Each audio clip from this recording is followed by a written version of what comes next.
அனைவருக்கும் அன்பு வணக்கம். நான் உங்கள் Karthik. Welcome to mind YouTube channel. நம்ம யூடியூப் சேனல்ல மனதை பயன்படுத்தி நம்முடைய இலக்குகளை துல்லியமாகவும் விரைவாகவும் எப்படி அடைவதுன்னு பார்த்துட்டு இருக்கோம். அந்த வகையில் இன்னைக்கு நம்ம பார்க்க போறது, நீங்கள் விரும்பும் நபர் இந்த நிமிடமே உங்களை தொடர்பு கொள்ள மிகவும் எளிமையான வழி. இந்த வீடியோக்குள்ள போறதுக்கு முன்னாடி நம்ம சேனலை இப்பதான் நீங்க ஃபர்ஸ்ட் டைம் பாக்குறீங்கன்னா மறக்காம சப்ஸ்கிரைப் பண்ணிக்கோங்க. பக்கத்தில் இருக்க பெல் ஐகானையும் பிரஸ் பண்ணிக்கோங்க. அப்பதான் அப்லோட் பண்ற எல்லா பயனுள்ள தகவல்களும் உடனடியாக உங்களுக்கு நோட்டிபிகேஷன்ல வரும். நம்ம யூடியூப் சேனல்ல விரும்பிய நபர் நம்மை தொடர்பு கொள்வதற்காக நிறைய மெத்தட்ஸ் அப்லோட் பண்ணியிருக்கோம். எல்லா மெத்தட்ஸ் கீழேயும் பார்த்தீங்கன்னா அவ்வளவு சக்சஸ்ஃபுல்லான கமெண்ட்ஸ் இருக்கும். இப்போ நம்ம பார்க்க போறதும் அதே போல ரொம்பவுமே பவர்ஃபுல்லான ஒரு மெத்தட். இது ஒரு முழுமையான law of attraction technique. Law of அட்ராக்ஷன்ல இருக்கக்கூடிய ரொம்பவுமே பவர்ஃபுல்லான ஏஞ்சல் நம்பர் மற்றும் எளிமையான ஒரு அஃபர்மேஷன் சென்டென்ஸையும் இந்த மெத்தட்ல நம்ம பயன்படுத்தி இருக்கோம். ஸோ இப்போ நம்ம பார்க்க போற மாதிரி இந்த மெத்தடை நீங்க கரெக்டா ஃபாலோ பண்ணீங்கன்னா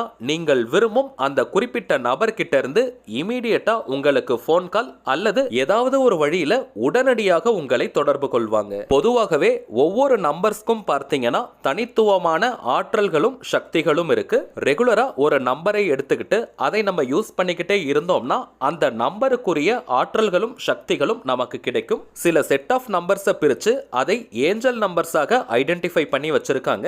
இந்த எண்களை சில முறைகள் நம்ம பயன்படுத்தினாலே போதும், அந்த எண்களுக்கு உண்டான பலன்கள் நமக்கு கிடைக்கும். இப்ப நம்ம பயன்படுத்த போகும் இந்த ஏஞ்சல் நம்பர் பார்த்தீங்கன்னா காதல் மற்றும் குறிப்பிட்ட நபருடைய மனதை ஈர்க்கக்கூடியது. அடுத்ததாக அஃபர்மேஷன்ஸ் அப்படின்னா என்னன்னு பார்த்தோம்னா சுய பிரகடனம். நேர்மறையான வாக்கியங்களை, அதாவது பாசிட்டிவான ஒரு சென்டென்ஸை எடுத்துக்கிட்டு அதை தொடர்ந்து நம்ம ரிப்பீட் பண்ணிக்கிட்டே இருந்தோம்னா நம்முடைய ஆழ்மனதில் அந்த வாக்கியம் பதியும். உணர்வு பூர்வமாக அந்த வாக்கியத்தை சில முறைகள் நம்ம சொல்லிக்கிட்டு இருந்தாலோ அல்லது எழுதினாலோ உடனடியாக நம்முடைய ஆழ்மனதில் பதியும். எந்த ஒரு விஷயமோ அல்லது கருத்தோ நம்முடைய ஆழ்மனதில் பதிந்து விட்டால் அது நம் வாழ்க்கையின் நிஜங்களாக மாறும். யார் நினைச்சாலுமே அதை தடுத்து நிறுத்த முடியாது. இப்ப நம்ம பார்க்க போகும் இந்த லா ஆஃப் அட்ராக்ஷன் டெக்னிக்ல ஏஞ்சல் நம்பர் மற்றும் அஃபர்மேஷன் சென்டென்ஸை யூஸ் பண்ணியிருக்கோம். சோ எந்த அளவிற்கு பவர்ஃபுல்லா இருக்கும்ன்றத நீங்களே தெரிஞ்சுக்கலாம். சரிங்க, யாரெல்லாம் இந்த மெத்தடை யூஸ் பண்ணலாம்னு பார்த்தோம்னா கணவன் மனைவி,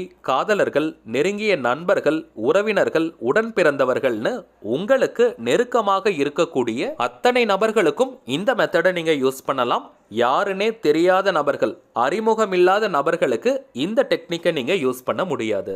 எப்படி இந்த டெக்னிக்கை யூஸ் பண்ணணும்னு பார்த்தோம்னா, ஒரு நாளைக்கு 21 முறைன்னு 3 நாளைக்கு இப்ப நம்ம பார்க்க போகும் வாக்கியத்தை எழுதணும். ஆல்ரெடி அஃபர்மேஷன்ஸ் எழுதுறதுக்கு நீங்க நோட் புக் வச்சிருந்தீங்கன்னா அதை நீங்க பயன்படுத்திக்கலாம். அப்படி இல்லாதவங்க நீங்க ஃப்ரெஷ்ஷா ஒரு நோட் புக் வாங்கிக்கோங்க அல்லது பேப்பர்ல கூட நீங்க எழுதலாம். 3 நாளைக்கு மட்டும் தான் இந்த மெத்தடை யூஸ் பண்ண போறதுனால பேப்பர் கூட நீங்க பயன்படுத்திக்கலாம். நோட் புக் அல்லது பேப்பர் எது வாங்கினாலும் அது அன்ரூல்டாக இருக்கட்டும். அதாவது கோடு போடாத நோட் புக் அல்லது பேப்பரை நீங்க வாங்குங்க. இதற்கு காரணம் அது ஒரு நல்ல ஃப்ரெஷ்னஸ் நமக்கு கொடுக்கும். 3 நாட்களுமே புதிய பேப்பர்ல நீங்க எழுதுங்க. ஃப்ரண்ட் அண்ட் பேக் நீங்க யூஸ் பண்ணாதீங்க. நோட் புக்காக இருந்தாலும் அப்படியே கண்டினியூ பண்ணிட்டே எழுதாதீங்க.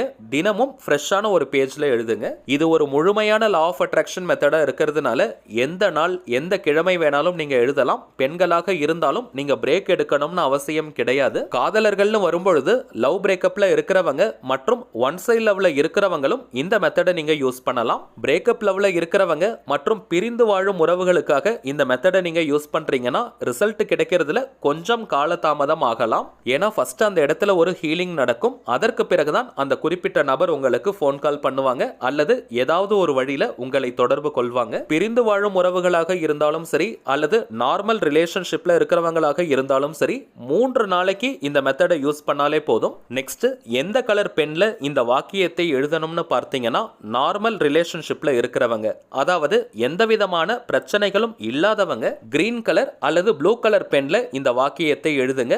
பிரிந்து வாழும் உறவுகள் மற்றும் லவ் பிரேக்கப்ல இருக்கிறவங்க ரெட் கலர் பென்ல மட்டும் தான் இந்த வாக்கியத்தை நீங்க எழுதணும். பென்ல தான் எழுதணும்னு கிடையாதுங்க. மார்க்கர், பென்சில், ஸ்கெட்ச், ஹைலைட்டர்னு எதை வேணா நீங்க பயன்படுத்திக்கலாம். ஆனால் இப்ப நம்ம பார்த்த இந்த கலர்ஸ் மட்டும் நீங்க ஞாபகத்துல வச்சுக்கோங்க. பிரேக்கப் லவ் மற்றும் பிரிந்து வாழும் உறவுகள் இந்த மெத்தடை நீங்க யூஸ் பண்றீங்கன்னா ரெட் கலர்ல மட்டும் தாங்க எழுதணும். மற்றவர்கள் கிரீன் கலர் அல்லது ப்ளூ கலர்ல நீங்க எழுதலாம். ஒவ்வொரு நிறங்களுக்குமே பார்த்தீங்கன்னா ஆற்றல்கள் இருக்கு. அதை நிறைய வீடியோஸ்ல நம்ம பார்த்திருக்கோம். ஸோ கலர் கோடிங்கை கரெக்டாக நீங்கள் பயன்படுத்துங்க. அடுத்ததாக எந்த நேரத்தில் நம்ம எழுதணும்னு பார்த்தோம்னா, நீங்கள் நைட்டு தூங்க போகிறதுக்கு முன்னாடி தான் ரொம்பவுமே பெஸ்ட்டான ஒரு டைம். உங்கள் எல்லா வேலையுமே நீங்கள் முடிச்சுட்டு நைட்டு நீங்கள் தூங்க போகிறதுக்கு முன்னாடி 21 முறை இந்த வாக்கியத்தை நீங்கள் எழுதினாலே போதும். 21 டைம்ஸ் எண்ணிக்கையும் ரொம்ப முக்கியங்க. ஸோ நீங்கள் நம்பர்ஸ் போட்டுட்டு கூட எழுதலாம். 1 to 21 நீங்கள் நம்பர்ஸ் போட்டு வச்சுக்கோங்க. அதற்கு பிறகு இந்த வாக்கியத்தை எழுதுங்க. ஷிஃப்ட்டில் ஒர்க் பண்ணுறவங்களாக இருந்தாலும் எந்த நேரத்தில் நீங்கள் தூங்க போவீங்களோ அதற்கு முன்னாடி இந்த மெத்தடை நீங்கள் யூஸ் பண்ணுங்க.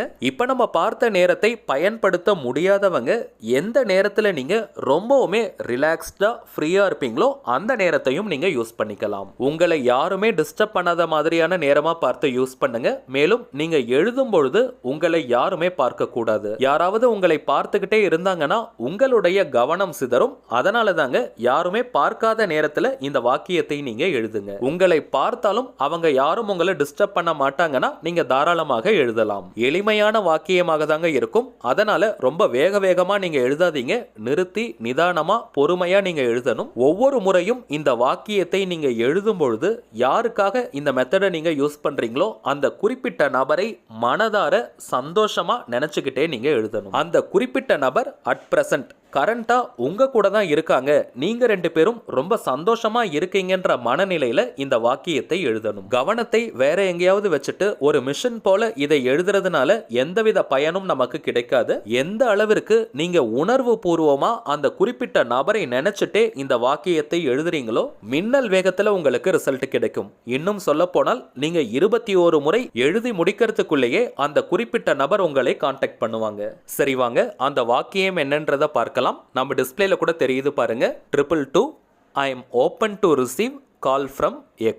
இந்த வாக்கியத்தில் எக்ஸ்னு இருக்கக்கூடிய இடத்திற்கு பதிலாக நீங்கள் விரும்பும் அந்த குறிப்பிட்ட நபருடைய பெயரை எழுதணும். ஒரு உதாரணத்திற்கு நான் சொல்றேங்க. அந்த குறிப்பிட்ட நபருடைய பெயர் ராஜான்னு இருந்ததுன்னா 222 I am open to receive call from ராஜா. அவங்களுடைய பெயர் ராணின்னு இருந்ததுன்னா 222 I am open to receive call from Rani. Name எழுதுறதுலையும் நிறைய பேருக்கு கன்ஃபியூஷன் இருக்கும். எந்த நேம் யூஸ் பண்றதுன்னு. நீங்கள் விரும்பும் அந்த குறிப்பிட்ட நபரை எப்படி நீங்க கூப்பிடுவீங்களோ அது ஷார்ட் நேமாக இருக்கலாம் அல்லது பெட் நேமாக இருக்கலாம். அதை நீங்க பயன்படுத்திக்கலாம். இன்கேஸ் நேம் யூஸ் பண்ணி கூப்பிடாதவங்களாக இருந்தீங்கன்னா அந்த குறிப்பிட்ட நபரை அதிகபட்சமாக என்ன நேம் சொல்லி கூப்பிடுவாங்களோ அதை நீங்க யூஸ் பண்ணிக்கலாம். அவங்க படிக்கிற ஸ்கூல்ல, காலேஜ்ல அல்லது ஒர்க் பண்ற இடத்துல என்ன நேம் சொல்லி கூப்பிடுவாங்களோ அந்த நேமை நீங்க யூஸ் பண்ணிக்கலாம். இந்த வாக்கியம் உங்களுக்கு கிளியரா தெரியணும்ன்றதுக்காக நான் 2 லைனா ஸ்பிளிட் பண்ணி எழுதியிருக்கேங்க. நீங்க ஒரே லைன்ல எழுதிடுங்க. 222 அப்படின்ற ஏஞ்சல் நம்பரை இந்த வாக்கியத்துல நம்ம பயன்படுத்தி இருக்கோம். இதனுடைய சிங்கிள் டிஜிட் நம்பர் நமக்கு 6 கிடைக்கும். எண் 6 காதலுக்கு உரியது. மேலும் இக வாழ்க்கையின் அனைத்து சுகங்களையும் நமக்கு பெற்றுத்தரக்கூடிய நம்பர் தான் எண் 6. ரொம்பவுமே பவர்ஃபுல்லான காம்பினேஷன் இன்னைக்கு நம்ம பார்த்தது. கரண்டா நீங்க 2 அல்லது 2ற்கும் மேற்பட்ட லா ஆஃப் அட்ராக்ஷன் மெத்தட் அல்லது தாந்திரிக முறைகளை பயன்படுத்திட்டு இருக்கீங்கன்னா இதை நீங்க பயன்படுத்த வேண்டாம். ஒரே ஒரு மெத்தட் மட்டும் நீங்க யூஸ் பண்ணிக்கிட்டு இருக்கீங்க அல்லது எந்த விதமான மெத்தடையும் நீங்க யூஸ் பண்ணலனா இந்த மெத்தடை தாராளமாக நீங்க பயன்படுத்தலாம். இப்போ நம்ம பார்த்ததை போல கரெக்டா அப்படியே நீங்க பயன்படுத்தினீங்கன்னா உடனடியாக அந்த குறிப்பிட்ட நபர் ஏதோ ஒரு வகையில உங்களை தொடர்பு கொள்வார். இந்த மெத்தட் யூஸ் பண்ற நேரத்தை தவிர்த்து மற்ற நேரங்கள்ல உங்களுக்கு சந்தோஷம் தரக்கூடிய வேறு பக்கம் நீங்க கவனத்தை திருப்பணும். அந்த குறிப்பிட்ட நபரையே நீங்க நினைச்சிட்டு இருக்க கூடாது. எந்த ஒரு ரிசல்ட்டையும் நீங்க எதிர்பார்க்காதீங்க. இந்த டெக்னிக் மட்டும் நீங்க ஃபாலோ பண்ணிட்டு உங்களுடைய ரொட்டீன் ஒர்க் என்னமோ அதன் மீது கவனத்தை செலுத்துங்க அல்லது நீங்க தூங்கிடுங்க.